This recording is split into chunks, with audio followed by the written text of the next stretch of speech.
Truth about parenting that no one told me about when I became a mother, and this is just learned from trial and error and figuring it out on my own, is that I think a lot of people think they're going to be amazing at it, and I just have really felt sufficient as a mother in so many ways, on so many levels.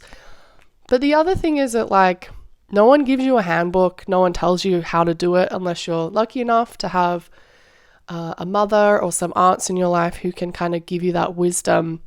But I really thought that it would be easy, and I thought it would be like come naturally to me. But it's really been something that I've had to work at. And, you know, the love is there, obviously, but like the actual other stuff of figuring out how to do all the chores, like how to manage their emotions. Also, the biggest thing for me has been how to manage my own emotions when raising a child. And I think that has been one of the biggest things, knowing that, yes, I'm raising a human and I can love him and provide a really great nurturing environment for him, but I also have to nurture myself, and that starts with managing my own emotions, because when I do that, I am able to provide a stable, emotionally stable situation for him. And this is really hard for me to talk about because there's so much judgment on the internet of mothers and mothering, and you should do this, you should be this. But this is really just my honest, unfiltered, completely unscripted opinion and sharing from my own experience that it takes work. Not every day I feel like I'm doing a good job, but it doesn't mean that I'm doing a bad job is the other thing. I think I have really beat myself up so much about, like, oh, we should go to more events, or he should be socializing more, and am I doing the right thing? Honestly, the biggest concern ever since he was born was like, am I traumatizing him? If I say this, is it going to traumatize him? Is it going to give like the little T, the undercase T trauma that they talk about? Because for reflecting on my life, I'm like, I don't know, like I think I probably absorbed some things from other people, adults at the time, that it was very unintentional that I absorbed from them. And I feel sufficient a lot of the time. I also, in complete transparency, like, I don't like all of the things that come with motherhood. I don't know that people talk about that enough. It's a huge load just of all the mental capacity that goes into it, the energetic, all the energy that you pour into raising another person. Also, you know, all the other things, like the household things that go with being a mother. As you can imagine, there's just, you know, this little human isn't doing all of the other human things that adults do. So you just have to support like all aspects of that. And I don't like doing all of those things. So I just wanted to say that. And mothering is a huge responsibility. I have had my mother move away from us. She moved overseas several weeks ago. So I've gone from having like a really supportive sort of childcare environment to just having to figure it out and to use local resources. And then my husband and I are trading off. And we're very lucky to be in that situation. But, you know, I thought that it would really be terrible without her, and it was extremely hard in that first week.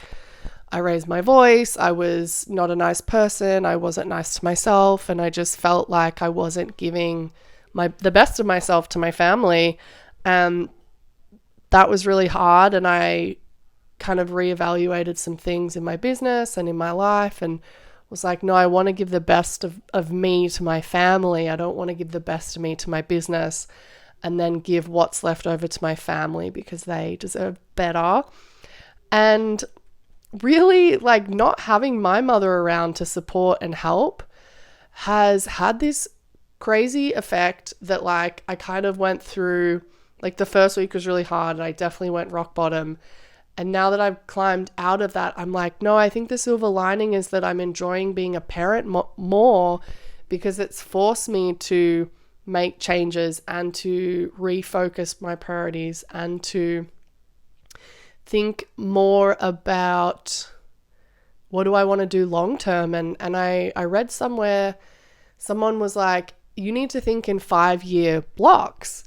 And I was like, that's such an interesting concept. I don't really do that, but tell me more. And their whole idea was like, think in 5-year blocks because 1-year block isn't enough. So when you think in 5-year blocks, you just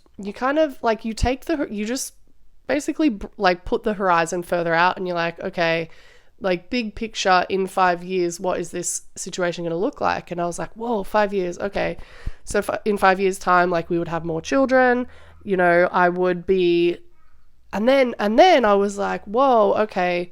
So for the next 5 years, I'm going to be child rearing.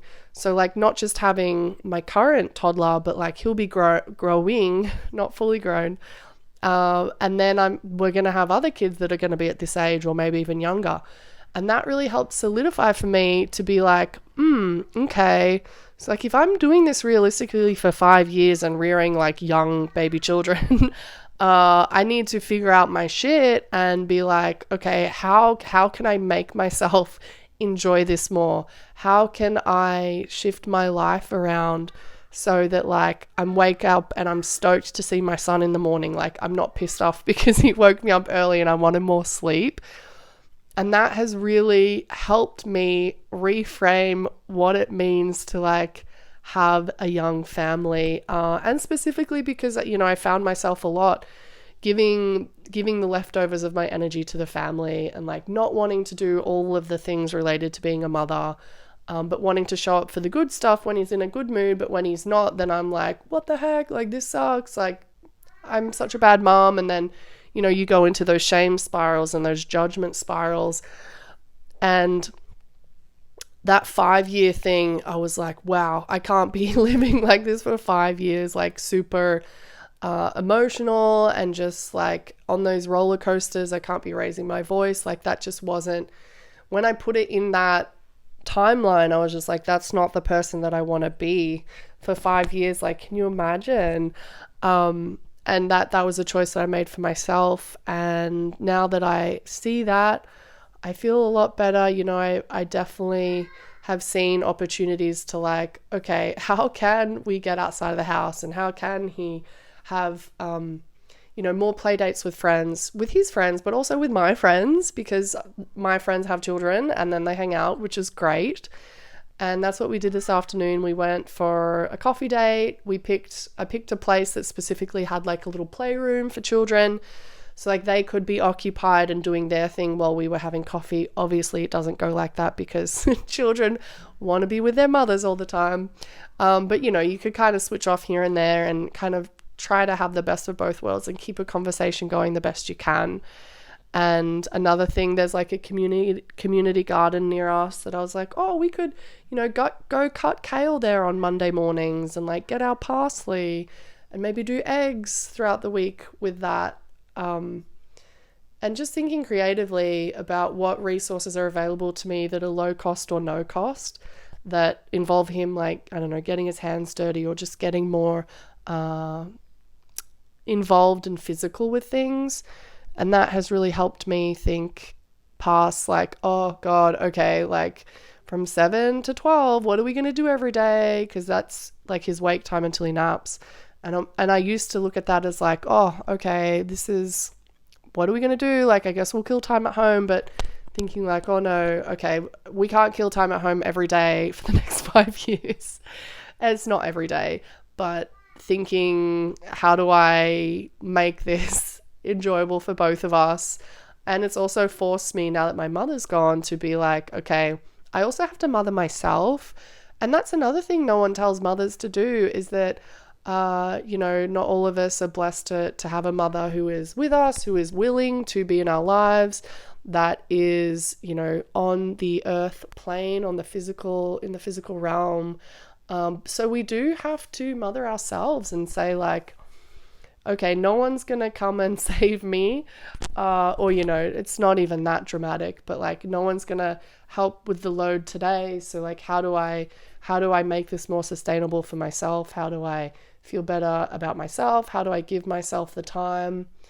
How do I have a hot coffee and have those like non-negotiables of like, okay, this morning I'm having a hot coffee. Like the child can be over there playing with a toy, whatever, in the backyard, whatever. But like right here, right now, I'm going to drink this coffee and it's going to be hot. Gosh darn it. And that is another tactic that helps me. And mothering yourself, it looks like being nice to yourself. I think saying nice things internally, telepathically to yourself that a gentle, kind soul would tell you, or something that you would tell others. And I look to, I see my friends all the time and I'm like, wow, they look like they're doing an amazing job. I was talking to a friend just the other day, like she just had her second baby, and I said, you're such a natural with babies, you make it look so easy. And she's like, yeah, thank you for saying that, because I don't feel like that. And also brings up the question, to what extent do we all feel like we're insufficient? But are we all doing a good job? And I think probably yes, objectively yes, but you don't feel like it. So like, what is that negative talk? We're obviously telling ourselves that we're not doing a good job. We're telling ourselves that we suck. We tell ourselves that we're bad mums and we're bad people and we should be doing better. So mother yourself in a way that's like, treat yourself kindly. Say that you are doing a good job. Say that you do have this, and be nice to ourselves. That's the huge thing. And the other update that I had really was, I have stayed consistent. This is like my 5th or 6th video. I was super tempted because it's Friday evening and it's like the start of October, and I bought a bunch of Halloween decorations for our house, and I'm just very excited because my son is of an age where he's old enough to enjoy that stuff, I hope. Maybe wishful thinking, maybe just a casual justification of spending a lot of money at Target. But I bought a bunch of decorations and we're going to go do that. So I was like very tempted to not do this video because I had a good excuse, quote unquote. But here I am, and I've shown up consistently. I really had no idea what I was going to say today, but I was like, mothering. And then that kind of just freely flowed out of me. And since I've been doing this consistently, I've been thinking back on like previous videos and how I talked about like no more bras and embracing my inner Sylvie from Emily from Paris, who is, similarly chested or breasted to me and is always just out and about, not wearing bras. And I've really stayed true to that this week. And I was like, no, this is a promise I made to myself, and I'm going to uphold it. So every time I'm like tempted to put on a bra or be like, I don't want my nips out, I'm like, you know what? It's fine. I can be who I want to be. No one gives a shit about my nips. And I can just be free to be myself. And I hope you are feeling free to be yourself no matter where you are today.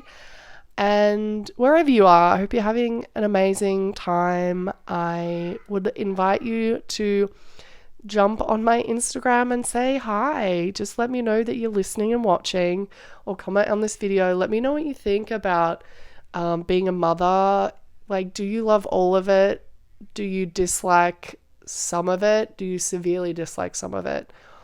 And let me know I'm not alone. I feel like such a bitch. But it's so real, and that is just, I'm just so on that of like, can we just talk about the realities of being a mum? And that's all I got for you. I hope you're feeling amazing. I will talk to you soon.